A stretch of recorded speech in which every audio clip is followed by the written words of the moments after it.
Hello and welcome to the Starlight Company. I am Scruffy Jacob, and I'm going to be doing a DM planning session for episode 28 of Fragments. If you're unfamiliar with Fragments, it is the D&D 5e campaign that I DM for, and 5 members of Starlight Company are in as players. Ronan plays Honk, Tara plays Skell, Shannon plays Kit, Austin plays Serico, and Adrian plays Sly. We've been playing this for almost 2 years now, and we're in the middle of the first big arc, but really the second arc. They're at level 9 right now, I believe. They're exploring the Fencian Isles in the world of Pathfinder. So I'm going to put a huge spoiler alert for Fragments. Obviously, this is for episode 28, so there are 27 sessions that, if you haven't seen them, will be spoiled. Not to mention that if you are watching this before you watch episode 28, I am recording this before it airs, before we run it tomorrow. But if you haven't seen episode 28 yet, maybe some spoilers, all right? So if you want to check that out first, I will have it linked in a card on this video. So you can check that out and come right back. And without further ado, we can jump into this video. So this is the first real DM planning session video that I'm going to be doing for Fragments, and I'm going to be doing it for every episode of Fragments. Austin and I have talked about some of the content we want to put on this channel. I mean, we all have been, but Austin and I, as the main line DMs, want to be giving this kind of insider look into how we plan sessions, and hopefully you guys will like it. So yeah, let me know what you think in the comments below or tweet at us. I'm going to be going through how I plan for games, kind of my methodology, and working on planning any combats and maps and NPCs and all that stuff. So yeah, let's go ahead and jump in, because there's a lot that I want to plan. Austin and I DM in different ways. I tend to be very arc focused and very story focused. Not that Austin isn't, but he makes fantastic sessions, and I would like to think of my campaigns as more being arc focused than session focused. So sometimes my episodes can feel like not as much happens, but then looking back, you see how far you've come. So anyway, take that as you will. I use OneNote for all of my planning, and I mean, you can see all of the episodes that we've done, all the sessions and stuff so far. So this is where I used to keep everything in a Google Doc, and it was not good.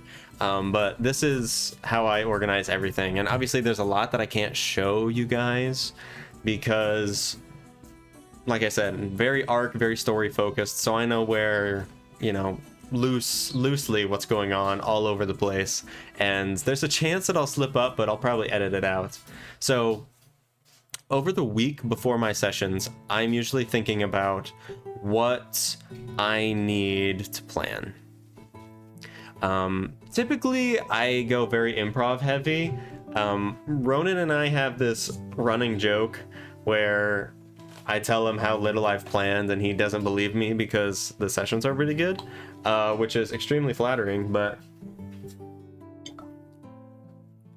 it's true, I barely plan.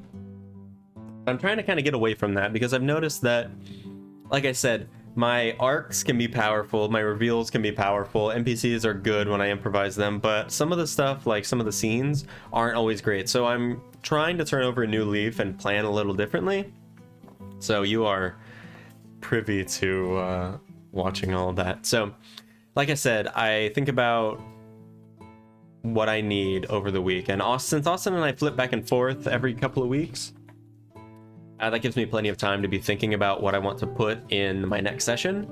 And, thinking back to last session, the ABC, the Assassin Brigade Company of Death, secretly, I'm trying to remember. They saved the ship, the Steelborn Cascade, from the second Splody Boy, and fiends were summoned and it was a bad time, or devils were summoned. And then the ABC went to the Wayward Soul Inn that they just bought and talked to Rustin, who was the blood hunter man that they met. Rustin told them about the symbol that's the hourglass with the scythe through it symbol, and about how it is associated with the calamity, and how all of these explosions harken back to when he was a child, like 60 years ago, learning to be a blood hunter in the Needle. And those explosions preceded the first calamity. So the players are thinking about how these explosions might be a portent of a coming second calamity. This is also a good time to note that if any of my players are watching this, be careful. You're welcome to watch it, but no metagaming. And you can only watch this after the session. I'm going to really do my best to not spoil anything. So anyway, but there's also a chance that some of the stuff won't make it into the session. And if that's the case, you know, if time is too prohibitive, maybe wait a couple weeks, or I'll let you guys know. So anyway, or if you're watching this and you're not in my group, please don't spoil it for him. But you guys can still appreciate this, I hope. So in the last, launch is done. In the last session, then they were going to sleep, but then Honk found a note with a rose that is kind of a callback to when he received all those roses that led him to Thorns of a Rose back in the day when they were going to Ironhold in like episode 5. And hold on, Phoebe, sorry about that. The wind blew my door closed and it freaked my dog out. So anyway, Honk had a white rose on his pillow with a note under it that was from the leader of the Green Armada, Kelkor. He they know that he is in the Vespin Arcanum, and the note said basically perform a ritual that was enclosed, and once you perform the ritual, then we can speak. So they did the ritual, and they were brought almost dream-esque to his ship, the Unending Dusk, and they spoke with him. He essentially told them that he wants to get to the Isle of Mists, which is this hidden, fabled extra isle of the Defensian Isles, and that if he does that, he will use his magic to break the hex that's placed on the isles that prohibits teleportation, which is basically why the blockade hasn't been beaten yet, or why people can't escape from the isles. So they decided to pursue that end, and they went to speak to Chancellor Gristan, and Gristan talked them through kind of how the Isle of Mists was secretly hidden, and that it said that every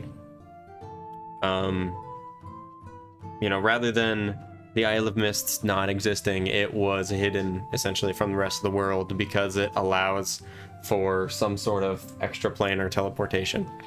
And Gristan said that every counselor on the Fencian court holds a piece of the key to find the Isle of Mist. So, with that in hand, they asked Gristan to call a council meeting of the Fencian court. That was done, and it's set for a week from the day, so it would be on...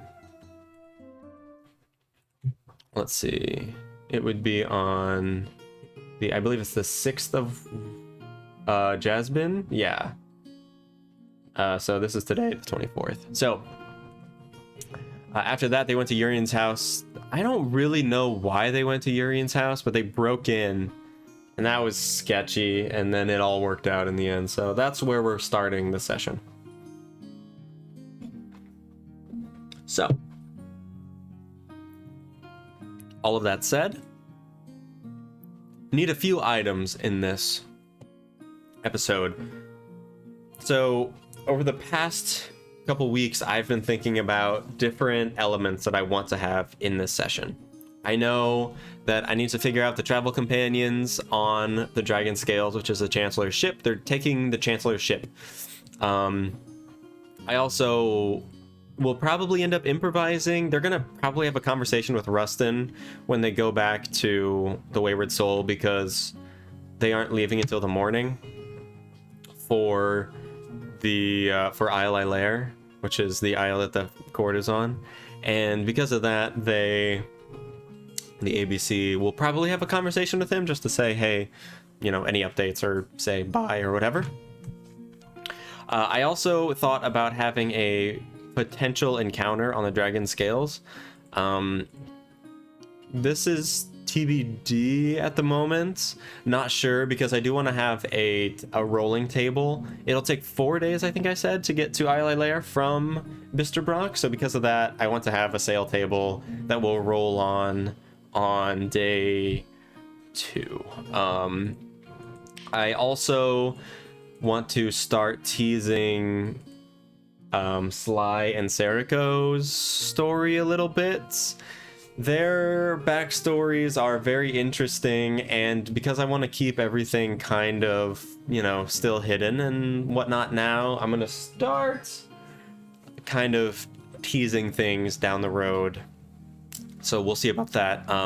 Also, there's a fantastic resource that Austin pointed me to, I don't know, years ago at this point, called the Guide for Lazy DMs or whatever. And in that, I don't use a lot of the information. It's a great resource, so check it out. It's called something like that. I honestly can't remember. But it's great, and there is one part of it that I always try to use, which is finding a good scene or two to put in your session. You know, something that, thinking back to the sessions, just painting such a good picture for your players that they can't help but forget where they are or what the world looks like. You know, obviously, as you go along, your players will adopt an idea in their heads of what things look like, but having a great scene that really sticks out to them, and for, you know, and as this is going to hopefully become a serialized show on Twitch and YouTube, I want the Stargazers, you guys, to feel like you're part of it. You can visualize what's going on. So I want to work on planning Isle Lair and Zolazar a little bit. So that's, like I said, there are 9 islands in the Fencian Isles, and Isle Lair is the central one where the Fencian court meets. And then there is going to be a Council Chambers combat, because Rustin said that the next explosion, which he has a vague sense about that I teased in the last session, I think, he knew that it would be about in a week in Zolazar. I don't know if my players have really put it all together that it could very well be at the council, but the plan is for it to be in the Council Chambers. And I have a pretty good idea of what I want to happen with all of that. So, after I go through the needed items, I start working on an outline. I don't like scripting things when I'm seshing. You know, any of my players will know that I lean heavily towards improv.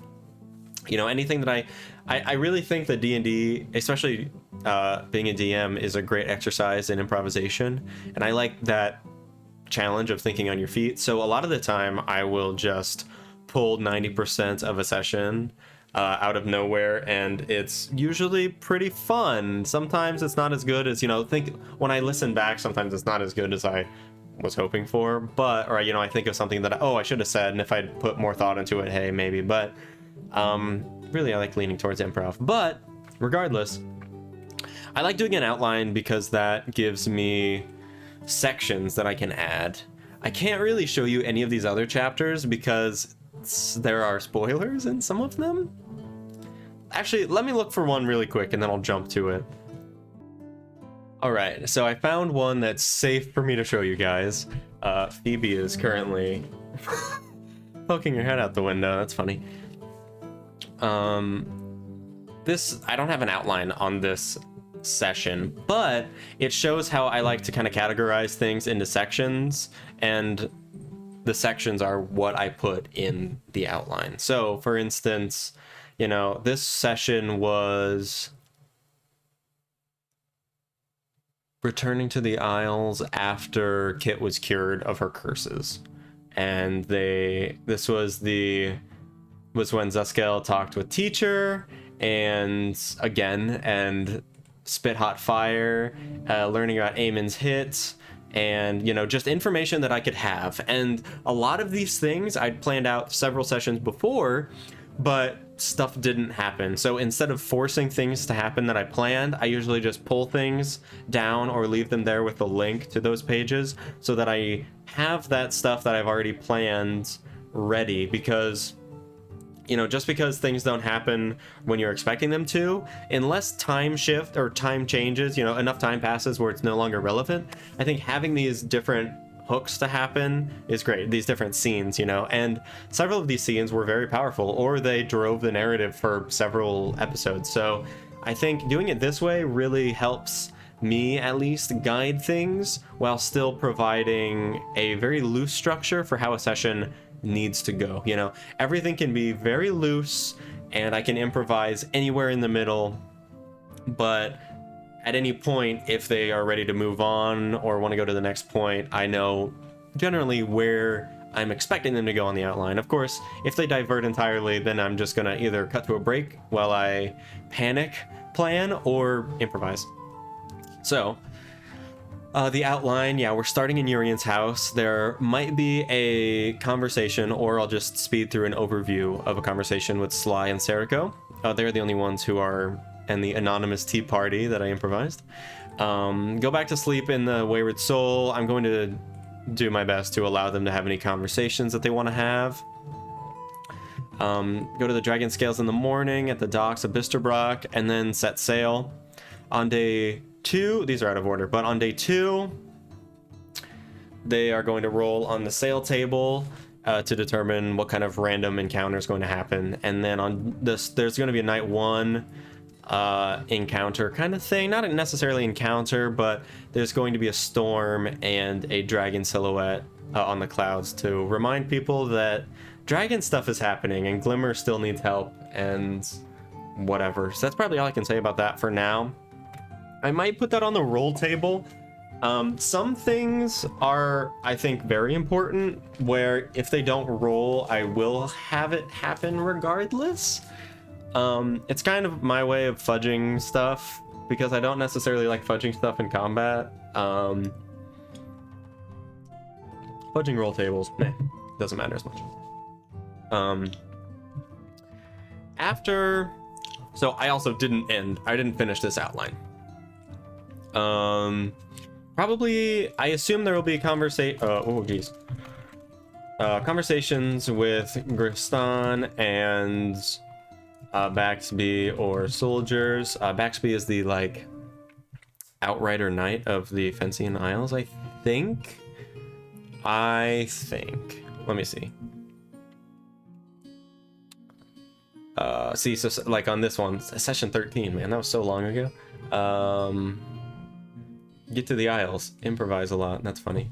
Outrider Superior of the Crimson Crown is Sir Reginald Baxby.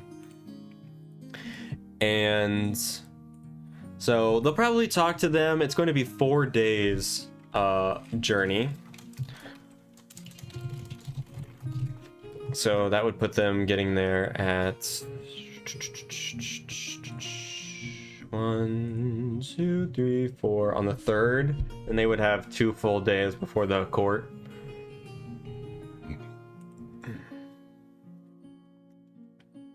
Cool. So that's pretty easy. I'll probably just improvise that because I know enough also. And one part that I can't really show in this is that, my improv, especially with important NPCs, never is rooted with no background. I always know what NPCs know, or typically will know. So because of that, I can kind of base conversations, taking into what they know and what their personalities are. I can take that in a certain direction without taking the time to plan out all the minutia of a conversation. Let's see. So the conversations, but that's probably going to be it. So let's do a sail table. I think I want there to be a 1d6, and I don't necessarily want to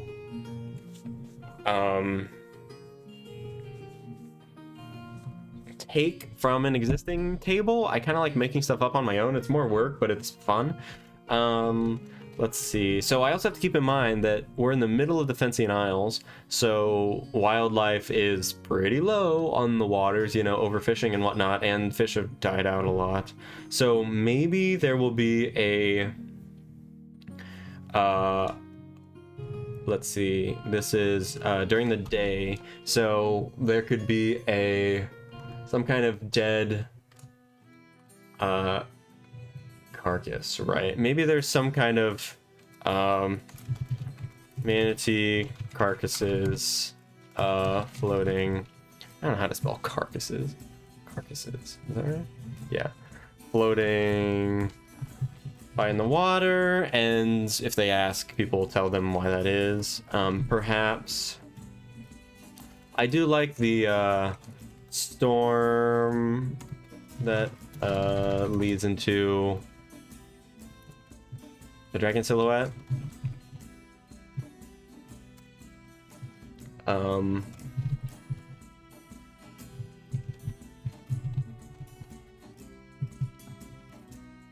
So I think adding some kind of benefit, you know, subtracting a day would be fantastic.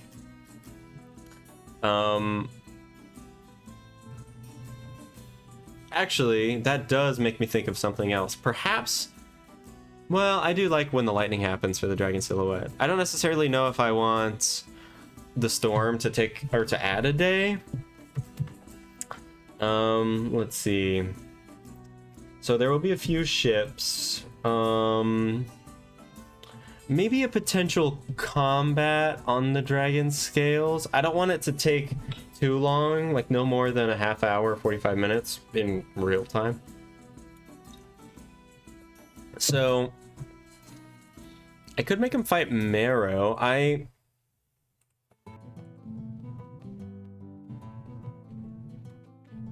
All right, just found the Ocean Strider. This thing is amazing. I can't make them fight it because it looks insane.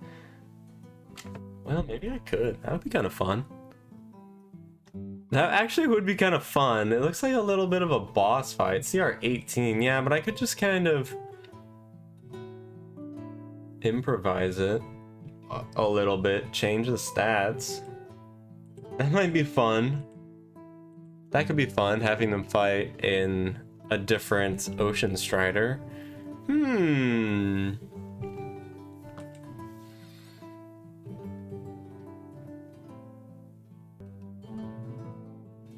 Yeah, I don't necessarily know if that would fit though. No, that probably wouldn't fit. All right, so doing some looking, I think having them fight a few Myrmidons might be cool. Water elementals, I think that might be neat. It wouldn't necessarily give them too much of a challenge, but it could be pretty cool. Extra 18 lightning damage. Flail. Yeah, okay. I'm gonna have them fight a couple Myrmidons. I think that would be cool. So I will have them... Let's see... Myrmidons, the air and the water elementals. I think that'll be great for the ship because they'll have a lot of help, so they're kind of beefier health pools. I think will kind of even out. Should provide a decent challenge, but nothing too crazy. At the very least, it'll spice up their travels, and it'll just show that the seas are random. So, I'll find a map for the dragon scale still, eventually, but with that figured out... Actually, you know what? I'm not going to make a map. Or... rather, I'm not going to find a map. I'm going to create a scene for...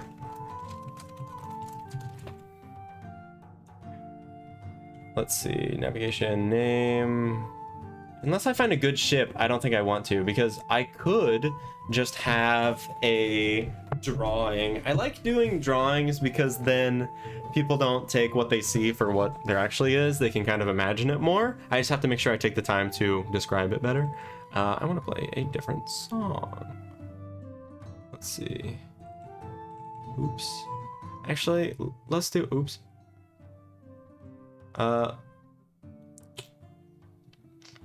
Where's the battle music? All right. Let's play battle music because it's more fun that way. All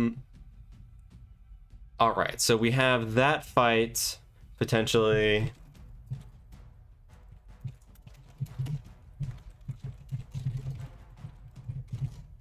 Steam rolling over the deck, and Myrmidons appear on deck, and their goal is just to kill trespassers because all of the land, or sea in this case, in the Fencian Isles is dangerous. Okay. So, let's see, I need 2 more. Let's say, I'll just say safe travels, that's a freebie. And then 6, let's do a sunken ship. I think that would be cool.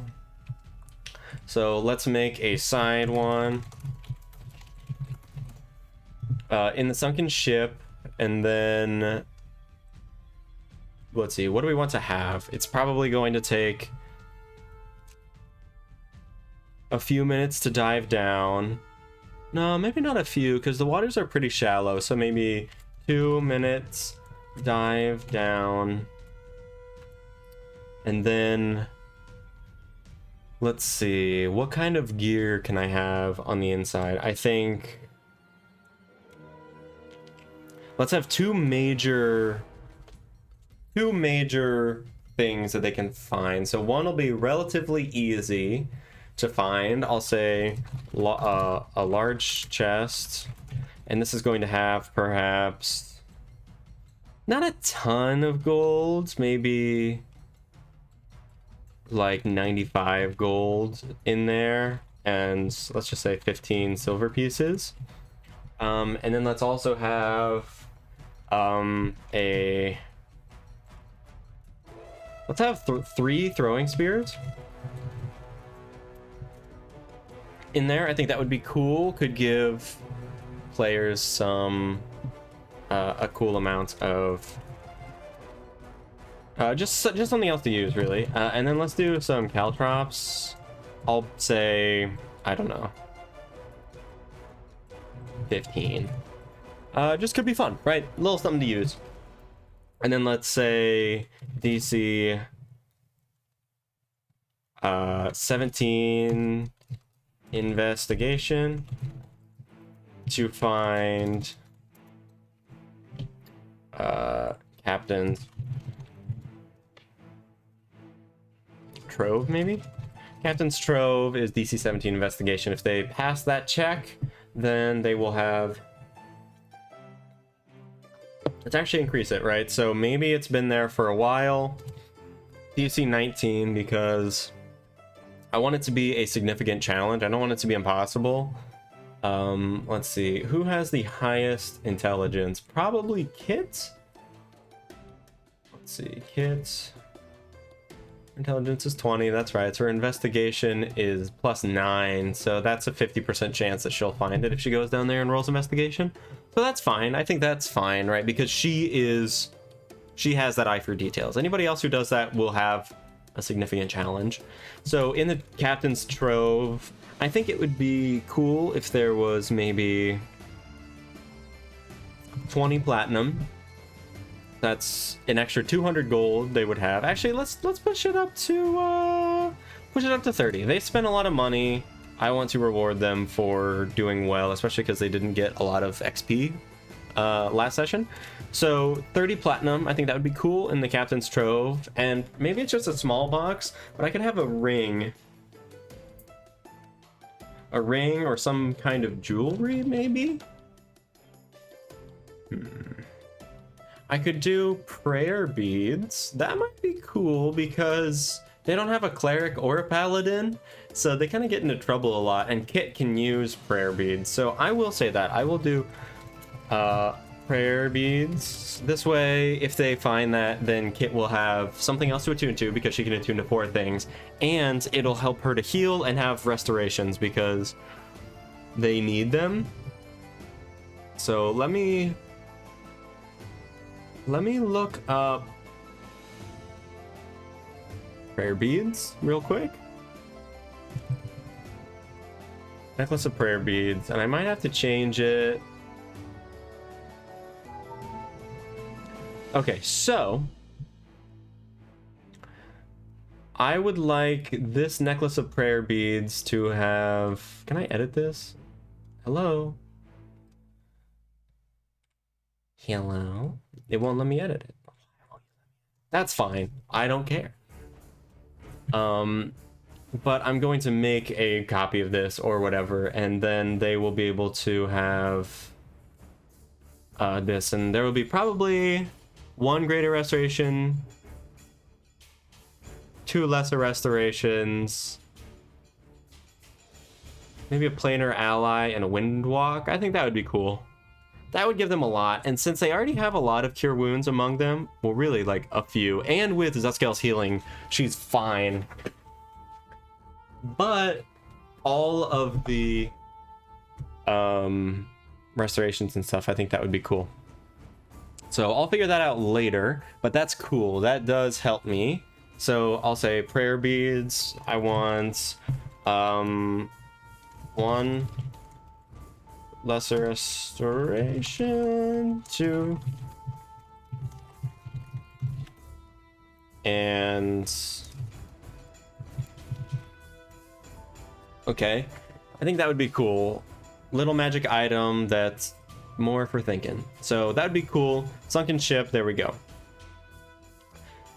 So, some of these notes are just for me to forget, or not to forget. Also, the odds and ends, I like to throw in a few odds and ends that I can randomly throw in every session. Excuse me. I have a couple more that I'm not putting here, but I really want to do this. Excuse me again. Wow. I really want to do this odd and end. This is where I put dreams and things like that I really want to happen, or that I want to happen at some point, but don't have to happen strictly at a certain point in the story. So I think that'll be cool. This is basically Caldrath saving her from Kane scrying or trying to put them into a dream spell again. So, wow, this is already a really long video, but I'll edit it down. After the sale, they will arrive in Zolazar, and I will describe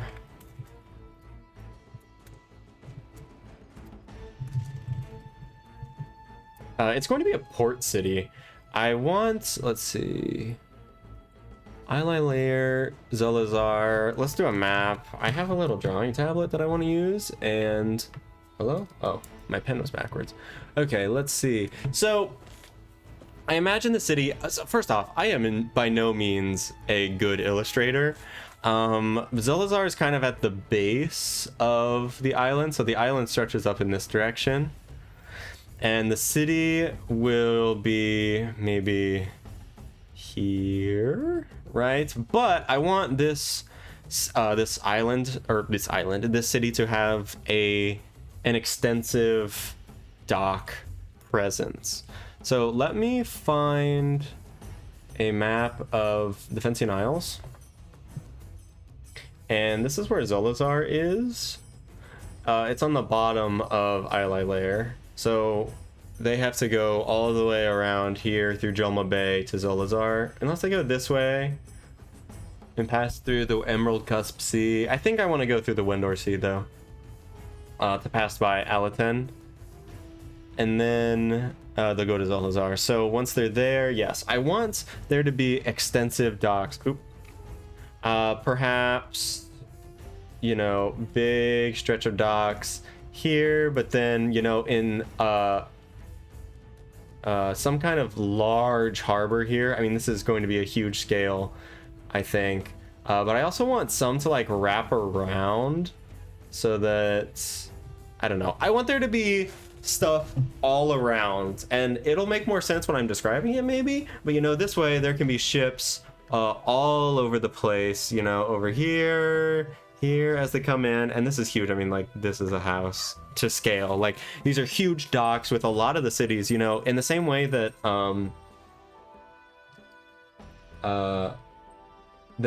in the same way that, you know, Venice is kind of mostly underwater. I think most of the city's presence is out on these docks. So, you know, just having more dock presence, and there will be like cross thingies out here too, and I think that would be cool. You know, boardwalks over here, maybe a lot of fun stuff over in this location, lighthouse maybe right here. I think that would be cool. And then, you know, up maybe in the land part, you could have, you know, stables, and this could be a wall with the gates, you know, right here, and stables, all that stuff. Wow, my dogs are barking. That's unfortunate. 1 second. All right, I'm back. Gotta let my dogs out. So that's kind of what I want in Zolazar. I think the council chambers, maybe I will have, like, maybe I'll have there be a dock that's like a ring like this, and this is what connects to all this other stuff. Maybe that might be cool, right? Sure. And then I could have the court be right here or something like that. I think that would be cool. So they have to go along the docks and see a bunch of stuff. So I'll write a description about that, but that would be cool if I do something like that. And then they'll go to the council chambers. And let's see, who is in charge of Islay Lair? Tempest, the Air Genasi, is the senator in Islay Lair. So Tempest, who I believe is a female.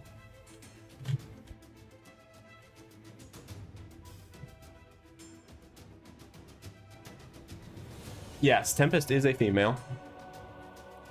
She will be there to greet them. Tempest informs of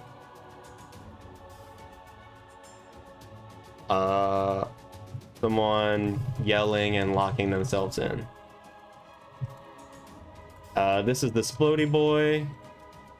I call all the people who explode the Splody Boys.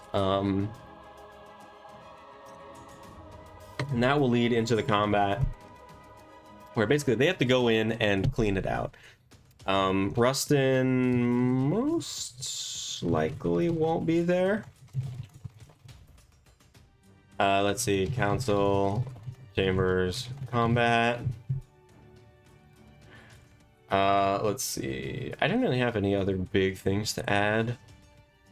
Nothing that I really need to remember. I think there will be a lot of improv and conversations for me. But the council chambers combat they'll get inside, and there will be all sorts of demons and devils there, all sorts of fiends. And that will, once they do that, then they can have the court proceedings. And I think I should plan the court out a little bit. So I'm gonna do that. Let's see. Let's plan some monsters. I've had them fight a couple of devils before. I kind of want them to fight a... Well, chain devils are kind of lame, actually. Spine devils are pretty low, yeah. Horn devils are really strong, yeah.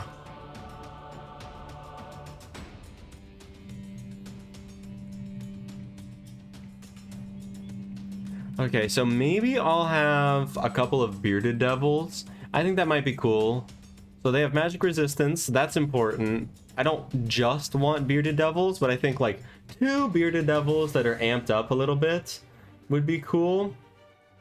So maybe I'll give... let's see. I'll give them Let's crank this up to 108. Let's crank this up to 108 because that will... The problem is, at level 9, people like Honk and Seriko can do 50 damage in a turn without really trying too hard. Monks and Pugilists are insane. So that'll give them some extra health. They are resistant to, or immune to fire and poison, resistant to cold and non-magical physical damage, and they are conditionally immune to poisoned. Okay.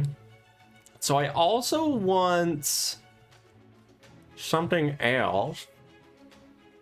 I'd like something with some kind of magical presence. Let's see. The problem is,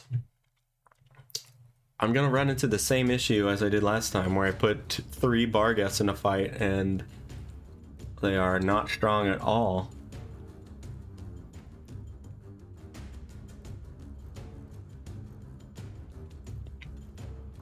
Night Hags are fiends? They shouldn't be. That's weird.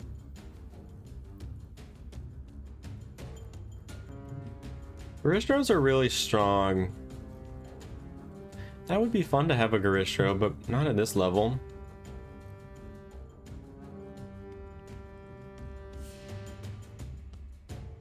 Let's check out Howlers. I know I'm just Googling this stuff. I have used a lot of these in the past. And I know what a lot of them do, but I just want to... Is this resistant? Yeah. I want to put enough randomness in there because of the nature of the story going on. Wisdom save. Yeah, I want to be able to emit some saves, so maybe I'll put a Howler in. And I want something that can cast spells. But I don't want to throw a Rakshasa in. An Ultragoth. I don't really want to put a Yugolots in just yet. I think Yugolots might happen later. Hell is this? Oh, those look really cool. They probably can't cast any spells. I really want something that can cast spells. That's where I'm at. Whoa. Hold on. I gotta look.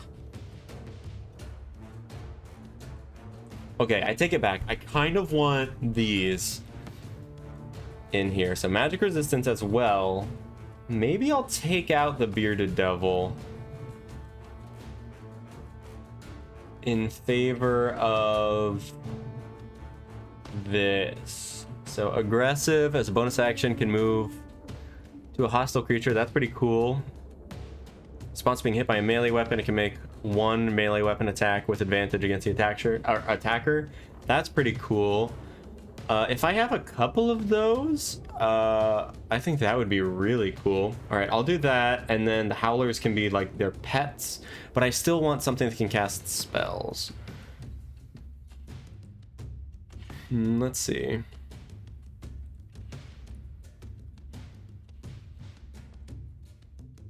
Okay, what the heck is a DB? Oh, I have heard of these before. Okay, so maybe I could throw a Glabrezu in here. They do have some spells, some innate spell casting. They can't do too much, but they have Power Word Stun, Darkness. Darkness might be cool. Dispel Magic could be cool. Fly could be cool. So I will throw... I'm going to throw a weaker Glabrezu in here. If there are 2 Tanarooks, or maybe 1 Tanarook, 1 Howler, or 2 Howlers, sorry, and a Glabrezu, that would give my players plenty to deal with. And if I need to, I can always change some health around. So I'm gonna nerf this down to like 135. Granted, that, I mean, that could be the difference of a turn, right? I want this combat to be hard, not impossible. So I don't really know if I'll have it use Power Word done. I think 1 Glabrezu, 1 Tanaruk, and 2 Howlers. So because of this, I'm gonna bump this up to like 110.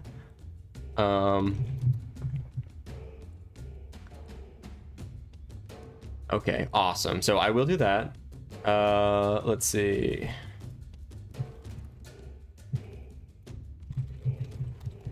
And against 5, you know, action economy will be pretty balanced out because Tanaruks do have reactions.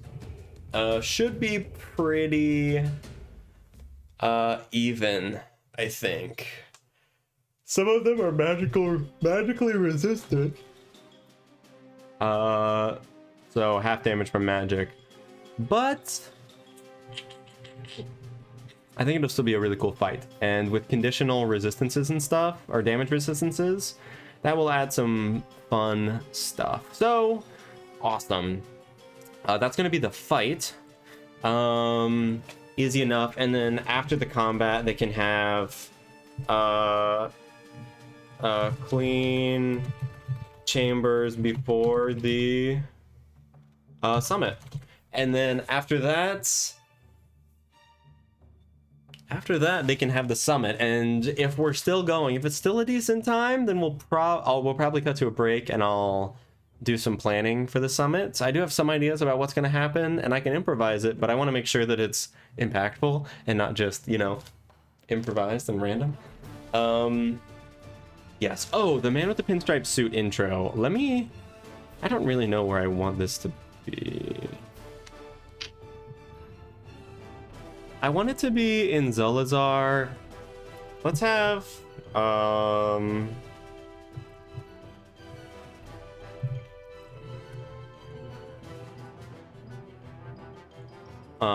face of winding gears.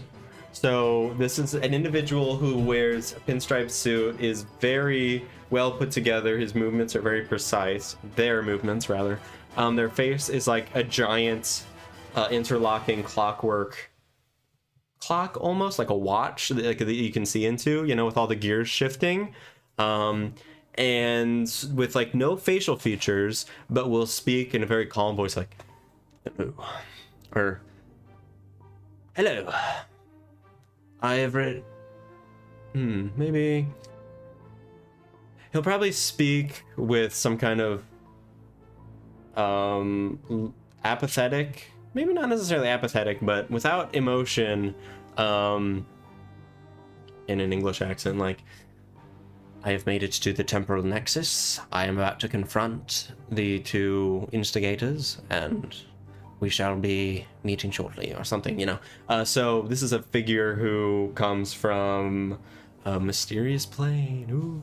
Again, not going to spoil things, but he's going to show up and attempt to dissuade Sly and Serico from continuing down their path.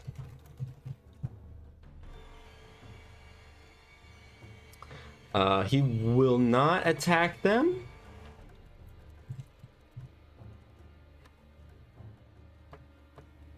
They can attack him, and if he is attacked,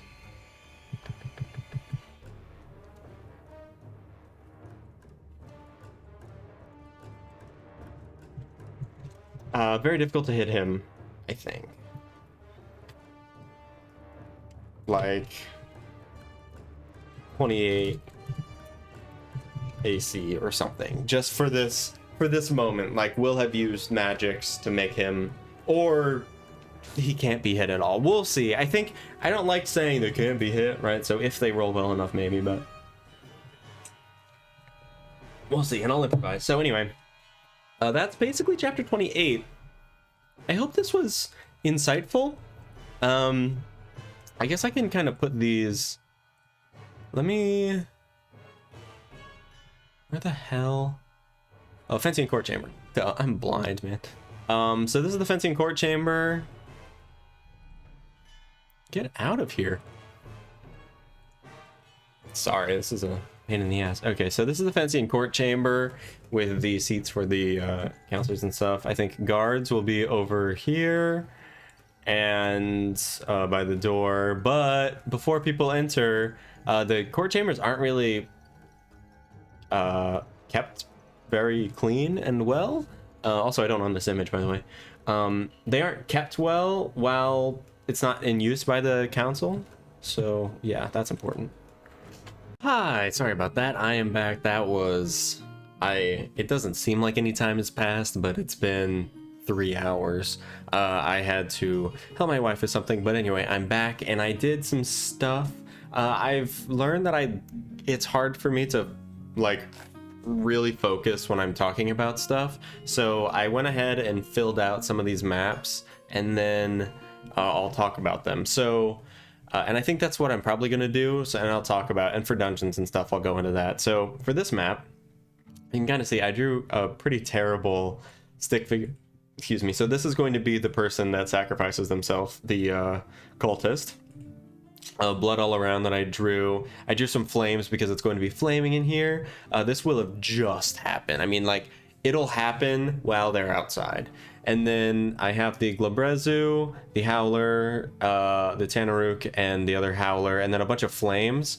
And then I think at initiative 20, I'm going to have anyone who's within a 5-foot radius of any of these fires will take like 1d4 fire damage. So not a lot, but it will quickly add up, I think. And if you get in the fire, it'll probably be like 1d4, like when you first enter, or if you start a turn in there. So that's this fight. Should be fun. I placed everything up, and like, if I need to, I can put in some soldiers. However, I also did, see, this one I can actually remove from here. Yeah, whatever. Toggle navigation, because I don't need that anymore. Dragon scales. So I found a ship that I want to use. And I fleshed out, oh, Kit's on here twice. That's awkward. Kit under, oh, okay, so this Kit can go away. Hopefully Shannon will be able to make it to this session, but obviously you guys will know that by now. So I fleshed out Baxby and Gristan, as well as the soldiers. There are going to be a couple more individuals, but I'm going to flesh those out tomorrow. I made hordes for the cargo chest and the captain's hoard. So this holds the money and then any items. I threw in a hat of disguise for the captain's hoards. It'll be a cool pirate hat. And then I threw in a potion of fire resistance. I actually thought that I want this to be a javelin instead of a spear. I think that's way better. Oops. Yeah, it occurred to me just now that it should be a javelin instead of a spear. So, oh well. And I'm gonna put 4 in here instead of 3, just because I'm quirky like that. So anyway, that's that. This is going to be where they're walking around. I will just talk about below deck, I think. But for the most part, I'm just gonna say that you're up here, and it's gonna be a huge ship. Should be a lot of fun. And I'm really excited for this session. So I'm not really sure how I'm going to edit all of this together. There's a lot that I've said, and I apologize. I'm still kind of gaining my footing, I think, for this kind of video. You know, it's hard for me, I think, to talk while I'm writing stuff. Usually I go through, when I'm planning, usually I'll like talk to myself. I'll pace around my house or go for a run and talk to myself for like an hour and then figure out stuff, and then I'll get ready to write stuff down actually, and then I'll actually be like cranking stuff out. So I think that I got a lot done. I hope you guys found this insightful. I am really excited about this session. Potential for a couple combats, potential for some good gear or for really no gear. Another Splody Boy, and some intro to Sly and Seriko's story and their motivation, and introducing some personal conflict for them.